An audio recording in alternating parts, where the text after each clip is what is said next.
सभी लोगों का हमारे चैनल पर स्वागत है। आज का जो लेक्चर है वो हम लोग ASP.NET के फंडामेंटल, उसके वर्जन और फ्रेमवर्क के बारे में हम लोग इस वीडियो में जानने की कोशिश कर रहे हैं। तो आप लोग हमारे चैनल को देखिए और सब्सक्राइब करते रहिए, और इसमें ASP.NET का जो कंटेंट है उसको हम लोग कवर कर रहे हैं, तो वो कंटेंट आप लोग जरूर देखें। तो आज जो हम लोगों को पढ़ना है वो हमारा टॉपिक जो है वो क्या है, ASP.NET है। तो ASP.NET आपकी क्या है, लैंग्वेज होती है, एक स्क्रिप्टिंग लैंग्वेज है। तो बहुत तरीके की लैंग्वेज होती है, एक प्रोग्रामिंग लैंग्वेज होता है, स्क्रिप्टिंग लैंग्वेज होता है। तो ये आपकी जो होगी वो क्या होगी, स्क्रिप्टिंग लैंग्वेज होगी। तो आपकी जो ASP.NET है वो एक स्क्रिप्टिंग लैंग्वेज है, और ये एक सर्वर साइड स्क्रिप्टिंग लैंग्वेज है। ठीक है। प्रोग्रामिंग लैंग्वेज वो होंगी जैसे कि हम C# पढ़ते हैं, और हम लोग जो है प्रोग्रामिंग लैंग्वेज में हम लोग जावा पढ़ते हैं, उसके बाद C++, ये सब लैंग्वेज हमारी प्रोग्रामिंग लैंग्वेज होती हैं। और जो भी वेब एप्लीकेशन के लिए यूज कर रहे हैं, डेटाबेस के लिए हम लोग यूज कर रहे हैं, वो लैंग्वेज जो हमारी होगी वो स्क्रिप्टिंग लैंग्वेज होगी। तो ASP.NET हमारी स्क्रिप्टिंग लैंग्वेज है और सर्वर साइड स्क्रिप्टिंग लैंग्वेज है। क्लाइंट साइड और सर्वर साइड दो तरीके की लैंग्वेज होती हैं। तो ये आपकी क्या है, सर्वर साइड स्क्रिप्टिंग लैंग्वेज है। तो जब हम ASP.NET स्टार्ट कर रहे हैं तो सबसे स्टार्टिंग में हम लोगों को ASP.NET के वर्जन के बारे में पता होना चाहिए कि वर्जन फ्रेमवर्क क्या होता है, वर्जन उसके क्या हैं। तो .NET फ्रेमवर्क जो वर्जन है, हिस्ट्री है, वो हम देखते हैं क्या है। सबसे पहले ASP.NET जो टेक्नोलॉजी है वो माइक्रोसॉफ्ट ने प्रोवाइड की है। ये सभी लोगों को पता है कि माइक्रोसॉफ्ट ने ASP.NET नाम की टेक्नोलॉजी को प्रोड्यूस किया है। तो माइक्रोसॉफ्ट ने जब ASP.NET निकाला, उससे पहले माइक्रोसॉफ्ट के पास VB.NET होती थी, विजुअल बेसिक होती थी। ठीक है। VB के बाद इन्होंने .NET फ्रेमवर्क निकाल दिया, और फ्रेमवर्क निकालने के बाद इन लोगों ने ASP.NET निकाल दिया। तो पहले क्या आई, VB आई, विजुअल बेसिक, क्योंकि पहले ये लोग desktop application, Windows application, software और जो है इस टाइप की एप्लीकेशन पे काम करते थे, मतलब डेस्कटॉप पर और प्रोग्रामिंग लैंग्वेज पर। वेब एप्लीकेशन में इनका कोई फोकस नहीं था, इसलिए जो पॉपुलर, अगर आप देखोगे MS ऑफिस बहुत पॉपुलर है, उसके बाद आप देखोगे विंडोज बहुत ही पॉपुलर है। तो ये डेस्कटॉप सॉफ्टवेयर में एंड ऑपरेटिंग सिस्टम में इसमें रहते थे। मार्केट जैसे धीरे धीरे अप कर रही थी, ऊपर जा रही थी, तो वहाँ पर क्या हुआ है कि जो है हम वेब एप्लीकेशन डेवलपमेंट में आए। तो जब वेब एप्लीकेशन डेवलपमेंट में आए तो सबसे पहले इन्होंने .NET फ्रेमवर्क नहीं निकाला था, उस समय इन लोगों ने निकाला ASP। तो सबसे पहले क्या थी, VB थी, प्रोग्रामिंग लैंग्वेज थी, उस पर डेस्कटॉप एप्लीकेशन बनती थी। फिर जब वेब एप्लीकेशन के लिए उन्होंने निकाला तो वेब एप्लीकेशन के ये इन लोगों ने क्या निकाला, ASP। तो उसको बोला गया ASP, और ASP stand for active server pages, means ऐसे पेजेस जो सर्वर पर एक्टिव रह सके, वो पेजेस क्या होंगे, एक्टिव सर्वर ASP होंगे। उसको क्लासिक ASP बोला गया। ठीक है। वो चीज क्या हुई, क्लासिक ASP हुई। तो वहां पर आपका .NET फ्रेमवर्क 1.0 आया, फिर .NET फ्रेमवर्क 1.1 आया, .NET फ्रेमवर्क 2.0 आया, .NET फ्रेमवर्क 3.0 आया। मार्केट में जो सबसे ज्यादा इनका स्टेबल वर्जन रहा वो 3.5 था, जिसपे बहुत सारे अपडेट्स आए, बहुत सारी चीजें आई, और काफी ज्यादा पॉपुलैरिटी वहां पर 3.5 वर्जन से इनकी हुई फ्रेमवर्क से। फिर वहां पर 4.0 आया, 4.5 आया। ये अलग अलग ईयर में आए अपडेट, फ्रेमवर्क के अपडेट जो भी हैं ये अलग अलग ईयर में आए हैं। और जब भी अपडेट आए हैं तो उसके साथ कुछ चीजें नई आई हैं। तो क्या चीजें नई आई हैं वो हम आगे समझेंगे। .NET फ्रेमवर्क 4.6 आया, .NET फ्रेमवर्क 4.5 आया, देन .NET फ्रेमवर्क 4.8 आया। तो इस समय जो सबसे लेटेस्ट वर्जन है ASP.NET का वो कौन सा है, 4.8। 4.8 जो है वो सबसे लेटेस्ट वर्जन है, जिस पर हम लोगों को काम करना है और हम लोगों को सीखना है। जब 4.8 आया तो 4.8 के बाद माइक्रोसॉफ्ट ने कुछ चेंजेस किए। तो वो चेंजेस में क्या हुआ, जब .NET फ्रेमवर्क 4.8 आया तो वो 2019 में रिलीज हुआ 4.8, और उसके रिलीज के बाद उन्होंने क्या किया, उस वर्जन को .NET कोर के ऊपर लेकर के चले आए, जिसको .NET कोर में .NET 5 बोला गया। ठीक है। जिसको क्या बोला गया आगे, .NET 5 बोला गया। तो सबसे पहले आपका क्या आया, मतलब जो आपका 19 में 4.8 आया, 4.8 के बाद इन्होंने फ्रेमवर्क के वर्जन निकालने बंद कर दिए, क्योंकि इनका पूरा फोकस जो हो गया वो किस पर हो गया, .NET कोर पे हो गया। तो अब जो भी आगे से जो भी नए अपडेट्स होंगे, नए रिलीज आएंगे, नए फ्रेमवर्क में जो वर्जन लॉन्च होंगे वो .NET कोर में होंगे। अब अब वो फ्रेमवर्क में आपको देखने को नहीं मिलेंगे। तो यहाँ जो हम लोगों ने चीजों को समझा वो ये समझा कि लेटेस्ट क्या चल रहा है 4.8 .NET कोर पे अब हमारा पूरा काम होना है आगे से, और बाकी जो बैकग्राउंड में हम लोगों ने समझा कि वर्जन कौन कौन से हैं, क्या चीजें हैं, ठीक है। अब इसको थोड़ा सा हम लोग आगे प्रैक्टिकल वे में बोर्ड पे समझने की कोशिश करते हैं कि प्रैक्टिकली वो चीज़ बोर्ड पर क्या चीज़ होंगी, और हमें फ्रेमवर्क और जो फ्रेमवर्क क्या होता है वो चीज़ हम समझे, वहाँ पर वर्जन क्या होता है वो चीज़ हम लोग समझे। फ्रेमवर्क पर अगर हम लोग बात कर रहे हैं तो आया आपका क्या, सबसे पहले आपका आया मार्केट में ASP आया, जिसको हम लोगों ने क्लासिक ASP के नाम से जाना। क्लासिक ASP के नाम से जाना गया, इसको बोला गया एक्टिव सर्वर पेजेस। जब माइक्रोसॉफ्ट ने .NET फ्रेमवर्क निकाल दिया तो .NET फ्रेमवर्क निकालने के बाद इसको क्या बोल दिया गया, ASP.NET। इस चीज को ध्यान समझिएगा, क्लासिक ASP तब बोलेंगे जब सिर्फ ASP होगी। क्लासिक ASP कब बोलेंगे, जब सिर्फ ASP होगी, और जब .NET फ्रेमवर्क के साथ का यूज करेंगे तो हम लोग उसको क्या बोलेंगे, ASP.NET। तो ASP.NET आपकी जो हो गई वो फ्रेमवर्क के साथ आ गई। इसीलिए कहीं कि अगर कोई पूछे व्हाट इज ASP तो क्या बोलोगे आप लोग, ASP is a server side scripting language. ASP एक सर्वर साइड स्क्रिप्टिंग लैंग्वेज है। और .NET क्या है, .NET एक फ्रेमवर्क है। .NET आपका एक फ्रेमवर्क है। तो ASP.NET एक सर्वर साइड स्क्रिप्टिंग लैंग्वेज है, और .NET उसमें क्या है आपका एक फ्रेमवर्क होता है। तो .NET फ्रेमवर्क है। तो यहां पर डॉट का क्या मतलब है वो हम समझने की कोशिश करते हैं। इस कंटेंट में हम लोग ये समझने की कोशिश करेंगे डेप्थ में कि ये चीज क्यों है, क्योंकि डायरेक्टली हमें प्रोग्रामिंग पे नहीं आना है कि मैं डायरेक्टली प्रोग्रामिंग पर हम लोग आ जाएं, डायरेक्टली चीजों को स्क्रिप्ट वाइज लेकर के चले। तो हमें यहाँ पर ये समझने की कोशिश करनी है कि ये डॉट क्यों है, नेट क्या है, ASP क्या है। तो ASP हमने समझा एक्टिव सर्वर पेजेस। जब क्लासिक ASP थी तो पेज का जो एक्सटेंशन होता था वो होता था ASP, और जब ASP.NET आ गई तो ASP.NET आने के बाद पेजेस में और आपके कोड में XML का सपोर्ट आ गया। किसका सपोर्ट आ गया, XML का सपोर्ट आ गया। तो जब XML का सपोर्ट आया तो अब जितना भी आप वेब पेज बनाते हैं उसमें एक्सटेंशन जो होगा वो ASP नहीं होकर के .ASPX होगा। तो ASP stand for active server pages, X stand for XML, X stand for XML। तो अब जो एक्सटेंशन आप देखेंगे वो आप देखेंगे .ASP। आप लोगों ने अगर URL पर किसी वेबसाइट के ध्यान दिया होगा तो उस URL पर आप लोग देखते होंगे एक्सटेंशन होता है .ASPX। आजकल URL राउटिंग चल गया है, मतलब URL हाइडिंग। तो आप लोगों को ऐसे दिखता होगा, मतलब पेज का नाम दिखेगा होम, एक्सटेंशन नहीं दिखेगा, अबाउट अस, लेकिन एक्सटेंशन नहीं दिखेगा। तो वो URL हाइडिंग के थ्रू होता है। तो आगे हम वो समझेंगे कि URL हाइडिंग क्या है, बहुत आगे की वो चीजें हैं। तो यहां पर एक्सटेंशन क्लियर है हमारा, क्या होता है ASP स्टैंड फॉर क्लियर है हमारा। डॉट आपका क्या है, एक्सटेंशन। जब भी आपकी फाइल कोई सिस्टम रीड कर रहा होता है या सर्वर रीड कर रहा होता है तो डॉट के पहले की फाइल को वो फाइल नेम जानता है और बाद की फाइल को वो एक्सटेंशन जानता है। एक्सटेंशन से वो समझने की कोशिश करता है कि ये किस सर्वर पर या किस एनवायरनमेंट में इस फाइल को वो लोड कराएगा। अब ASP क्लियर है, एक्सटेंशन क्लियर है, X क्या है वो क्लियर है। अब हमें इसमें क्या देखना है ASP.NET में। अभी तक हमने यहां क्या नहीं समझा है, ASP क्लियर है, डॉट क्लियर है, नेट क्या होता है, what is net.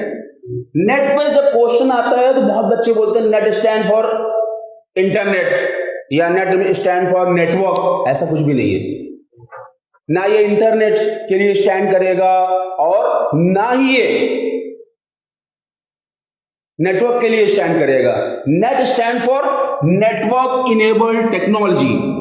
Net stand for network enabled technology मतलब ऐसा कोई फ्रेमवर्क जहां पर मल्टीपल नेटवर्क पर चलने वाली एप्लीकेशन डेवलप हो सके, मल्टीपल टाइप की एप्लीकेशन डेवलप हो सके। Means desktop application, console application, web application, API.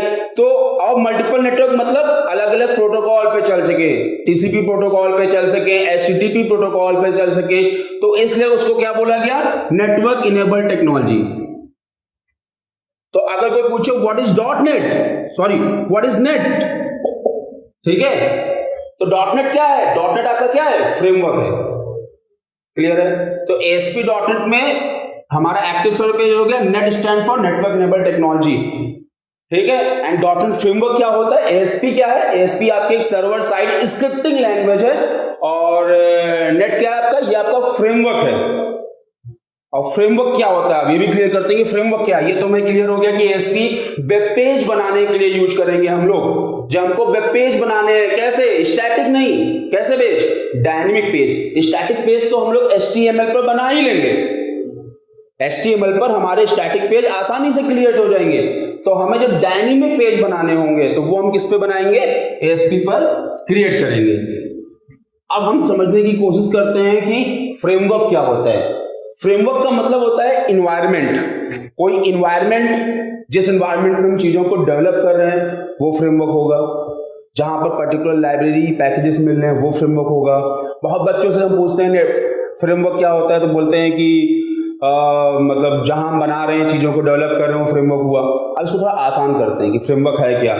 जब भी किसी भी चीज को समझना है तो उसको एक लेमैन की लैंग्वेज में समझे तो हमें याद रहेगा, हमें उसको बार बार रिपीट नहीं करना पड़ेगा, और वो आसानी से आपके दिमाग में स्टोर रहेगा। तो फ्रेमवर्क की अगर हम बात करते हैं, तो जब प्रोग्रामिंग लैंग्वेज डेवलप हुई तो फ्रेमवर्क था नहीं।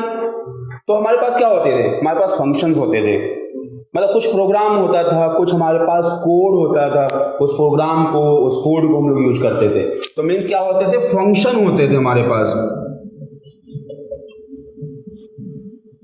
जब बहुत सारे फंक्शन बन गए और ऊप्स नाम की एक लैंग्वेज आ गई, तो क्लासेस आनी शुरू हो गई। क्लासेस से पहले लाइब्रेरीज हमारे पास होती थी, असेंबलीज हमारे पास होती थी। तो जब बहुत सारे फंक्शन हो गए तो बोला गया इसको एक असेंबली के अंदर, इसको एक लाइब्रेरी के अंदर आप कर दीजिए। तो बहुत सारे फंक्शन को किसके अंदर किया गया? लाइब्रेरी के अंदर किया गया, मींस असेंबली के अंदर किया गया। क्लियर है? यही असेंबली, यही लाइब्रेरी इंस्टॉल होती है आपके सिस्टम पर जब आप लोग सॉफ्टवेयर इंस्टॉल करते हैं। और यहां पर सॉफ्टवेयर हम लोग कौन सा यूज करते हैं? Visual studio. पहले BB यूज होता था, जिसको विजुअल बेसिक बोला जाता था। तो कुछ बच्चों से पूछिए तो बोलेंगे visual basic. Visual basic desktop application के लिए यूज होता था। उसका सबसे पॉपुलर वर्जन जो स्टूडेंट्स में फैमिलियर है वो आपका BB 6.0 है। उसके बाद उसके भी बहुत सारे वर्जन आ गए, वो भी बहुत आगे बढ़ गया। लेकिन अब पूरा काम C# पर होता है, हम लोग BB पे काम नहीं करते हैं, ठीक है। तो लाइब्रेरीज इंस्टॉल हो जाएंगी आपके सिस्टम पर। इसी लाइब्रेरी को इंपोर्ट करते हैं जब हम लोग पैकेजेस को कॉल कराते हैं, जब हम लोग हेडर फाइल को कॉल कराते हैं। तो यही जो लाइब्रेरी सिस्टम में इंस्टॉल होती है उसी को हम लोग यूज कर रहे होते हैं। तो जब बहुत सारी लाइब्रेरी हो गई तो लाइब्रेरीज को क्या बोला गया कि लाइब्रेरी को उठा करके अब और पैकेजेस में किया जाए। तो लाइब्रेरी को और पैकेजेस में जब डाला गया तो क्या किया गया? वहां पर उठा करके फ्रेमवर्क बना दिया गया। क्लियर है? तो framework is a collection of library, assembly, function, classes, ठीक है। Library framework is a collection of library, assembly and function. मैंने क्लास को अलग नहीं डिवाइड किया, ठीक है। आप अगर करने को करें तो फंक्शन के बाद फंक्शन के बाद क्लास के बाद लाइब्रेरी के बाद फ्रेमवर्क।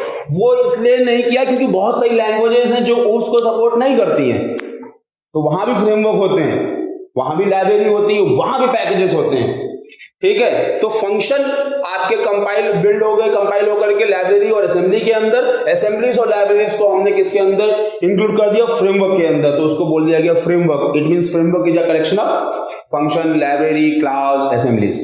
क्लियर है? तो फ्रेमवर्क अगर हम देखें तो फ्रेमवर्क हमारा यहां पर क्लियर हो रहा है। तो ASP में डॉट किस लिए है, फ्रेमवर्क क्या होता है, ASP क्या है, वो हमारा क्लियर है। अब हमने अभी कुछ देर पहले बात किया था कि ASP जो है वो एक सर्वर साइड स्क्रिप्टिंग लैंग्वेज है। तो दो टाइप की लैंग्वेज होती हैं जब हम लोग वेब एप्लीकेशन में बात करते हैं। ऐसे जब हम बात करेंगे स्क्रिप्टिंग लैंग्वेज है, जो हम समझा भी हम लोगों ने पीछे, प्रोग्रामिंग लैंग्वेज है। लेकिन जब हम लोग ASP पर बात कर रहे होंगे, मींस वेब एप्लीकेशन पर हम लोग बात कर रहे होंगे, दो लैंग्वेज होगी, एक सर्वर साइड होगी और एक क्लाइंट साइड होगी। आप समझते हैं क्लाइंट क्या है और सर्वर क्या है? कंफ्यूजन है कि क्लाइंट क्या है, सर्वर क्या है। तो हम ये क्लियर करने की कोशिश करेंगे क्लाइंट क्या है और सर्वर क्या है, क्लाइंट क्या है। क्लाइंट जब भी हम यूज कर रहे हैं तो क्लाइंट आपका क्या होगा, क्लाइंट होगा ब्राउजर। जो वेब ब्राउजर हो क्लाइंट है। जब भी हम इंटरनेट को यूज कर रहे होते हैं तो गूगल मुझे नहीं जानता, आपको नहीं जानता, किसी को नहीं जानता है, तो गूगल किसको जान रहा होता है, गूगल जान रहा होता है ब्राउजर को। तो जो ब्राउजर होगा आपका वो क्या होगा, वो क्लाइंट होगा। एक सिस्टम पर कितने क्लाइंट हो सकते हैं, जितने नंबर ऑफ ब्राउजर होंगे उतने क्लाइंट होंगे, जितने नंबर ऑफ ब्राउजर उतने क्लाइंट। एग्जांपल से समझते हैं, अगर हम फेसबुक पर लॉगिन करना चाहते हैं, मुझे फेसबुक के 10 अकाउंट एक सिस्टम पर लॉगिन करना है, तो मुझे क्या करना पड़ेगा, 10 ब्राउजर इंस्टॉल कर देना पड़ेगा। मैंने अगर 10 ब्राउजर इंस्टॉल कर लिया, फेसबुक के मैं 10 लॉगिन अपने सिस्टम पर ओपन कर सकता हूं, इंस्टाग्राम के 10 ओपन कर सकता हूं, ट्विटर के 10 ओपन कर सकता हूं, क्योंकि एक ब्राउजर पर मल्टीपल लॉगिन अलाउ नहीं करेगा। लेकिन अगर क्लाइंट बदल दें हम, मींस ब्राउजर बदल दें, तो वो चीज पॉसिबल है। तो जो भी चीज क्लाइंट साइड मींस जो भी चीज ब्राउजर पर एग्जीक्यूट हो रही हो, जो भी चीज ब्राउजर पर कंपाइल हो रही हो, वो क्लाइंट साइड स्क्रिप्टिंग लैंग्वेज होगी। फिर से इस चीज को रिपीट करते हैं, जो भी चीज ब्राउजर पर एग्जीक्यूट हो रही हो, जो भी चीज ब्राउजर पर कंपाइल हो रही हो, वो क्लाइंट साइड स्क्रिप्टिंग लैंग्वेज होगी। तो क्लाइंट हमारा हो गया ब्राउजर, जो भी चीज ब्राउजर पर कंपाइल हो, एग्जीक्यूट हो, वो क्या होगी, client side scripting language. Example HTML client side scripting language है, पढ़ा होगा आप लोगों ने।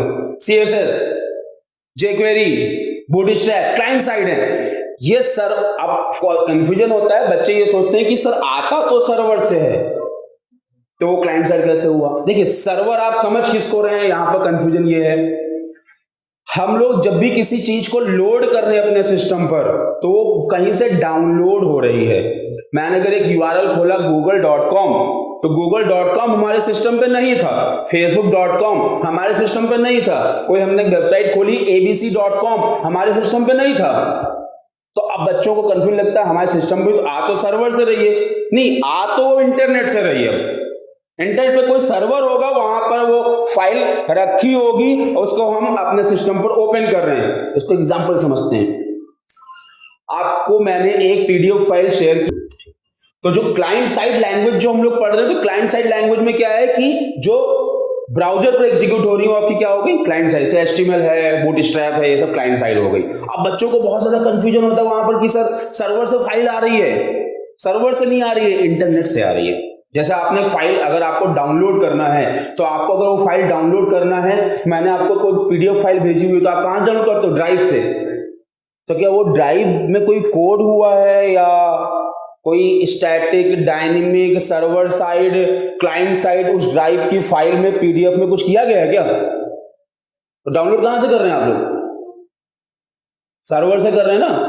तो सर्वर भूल जाइए, आप कहीं क्लाउड से उसको डाउनलोड कर रहे हैं, आप कहीं इंटरनेट से उसको डाउनलोड कर रहे हैं ना। अब PDF के एग्जांपल समझे, उस PDF में ना कोई कोड है, ना कोई प्रोग्रामिंग है, कुछ नहीं, नॉर्मल PDF एक फाइल है। एक को वीडियो डाउनलोड कर रहे हैं ना, वो फाइल है, डाउनलोड करनी है मुझे, तो डाउनलोड करने के लिए वहां पर हम कुछ नहीं यूज कर रहे हैं, हमने कोई सॉफ्टवेयर यूज कर डाउनलोड कर लिया। और डाउनलोड जब हम कर रहे हैं तो कहां से डाउनलोड हो रही हो, क्लाउड से। क्लाउड स्टोरेज है जहां पर डेटा स्टोर है, हमने क्लिक किया, वहां से फाइल डाउनलोड हो जा रही है। उस फाइल का कहीं एग्जीक्यूशन हुआ नहीं, फाइल का लिंक था, हमने उस लिंक को क्या किया, डाउनलोड कर लिया।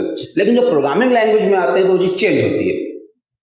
अब चेंज क्या होगी वहां पर कि वो चीज एग्जीक्यूट कहां हो रही है। तो जो क्लाइंट साइड होगी उसका एग्जीक्यूशन क्या होगा, ब्राउजर पर होगा, सर्वर पर वो एग्जीक्यूट नहीं होगी। लाइक जैसे PDF डाउनलोड किया अभी आपने ना, वैसे ही वो वेब पेज डाउनलोड हो रहा है।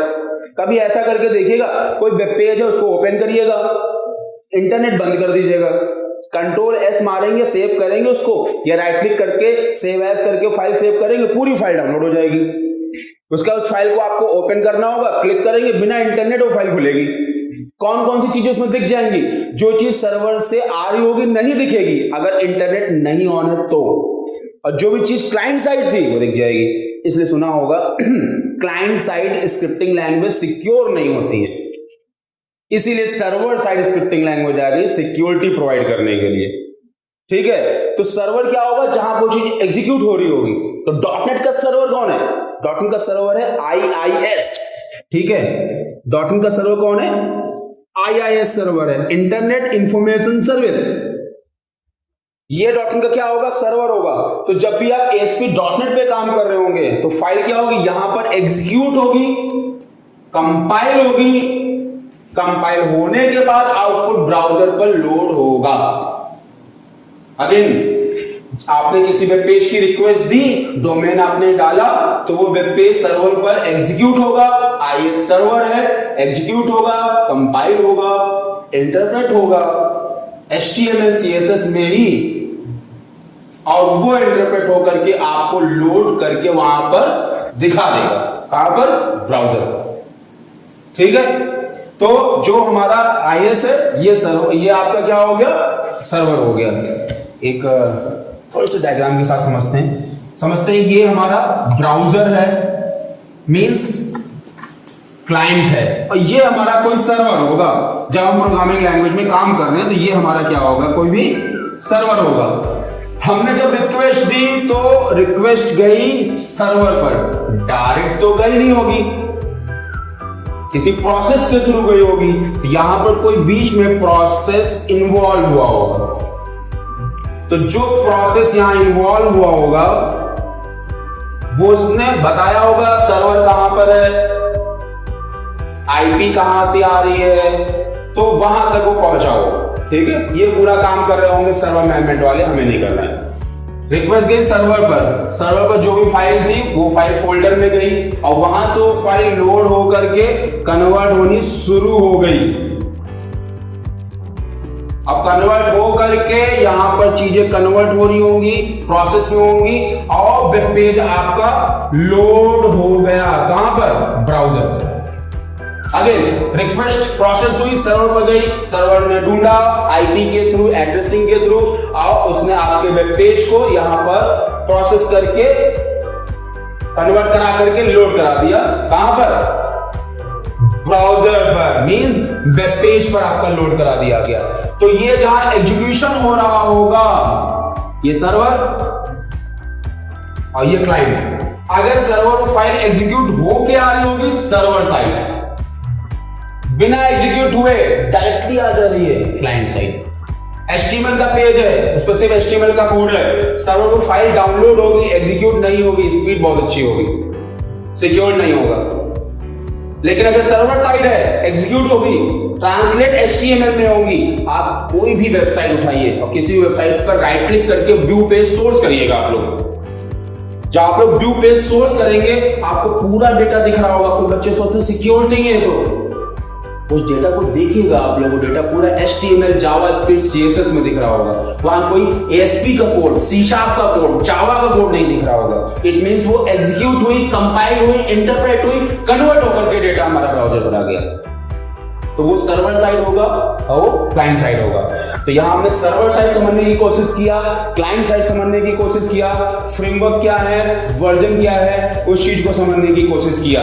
तो ये सर्वर साइड स्क्रिप्टिंग लैंग्वेज क्या है, ASP क्या है, फ्रेमवर्क क्या है, एक्टिव सर्वर पेजेस क्या होते हैं, एक्सटेंशन क्या होते हैं। तो ये बेसिक फंडामेंटल है हमारा .NET फ्रेमवर्क के बारे में, ASP टेक्नोलॉजी के बारे में, क्लाइंट साइड क्या है, सर्वर साइड क्या है। तो ये एक बेसिक स्ट्रक्चर है। तो इस बेसिक स्ट्रक्चर के बाद आगे जो नेक्स्ट सेशन होगा, नेक्स्ट जो लेक्चर होगा, नेक्स्ट लेक्चर में हम लोग ये समझेंगे कि C# क्या होती है। ठीक है, क्योंकि अभी हम लोग बेसिक स्ट्रक्चर पे बात कर रहे हैं। तो नेक्स्ट लेक्चर में हम समझेंगे C# क्या है, C# के फंडामेंटल क्या है, या आप कैसे काम कर रही है और क्या चीजें कैसे कर रही है। तो नेक्स्ट लेक्चर में आप लोग देखेंगे कि C# पे कैसे काम होगा। Thank you so much. आप लोगों ने जो पूरा लेक्चर था वो आप लोगों ने देखा। आगे ऐसे वीडियोस और पढ़ते रहेंगे, तो आप लोग हमारे चैनल को सब्सक्राइब करते रहिए और देखते रहिए, शेयर करिए, ताकि ज़्यादा से ज़्यादा वीडियोस आप लोगों को मैं बना करके दिखा सकूं। बाकी जो भी कमेंट में है वो आप लोग चीज़ें पूछ सकते हैं, जो भी क्वेश्चन है वो आप लोग पूछ सकते हैं, जो भी क्वेरीज है वो आप लोग कमेंट बॉक्स में डाल करके पूछ सकते हैं। Thank you so much.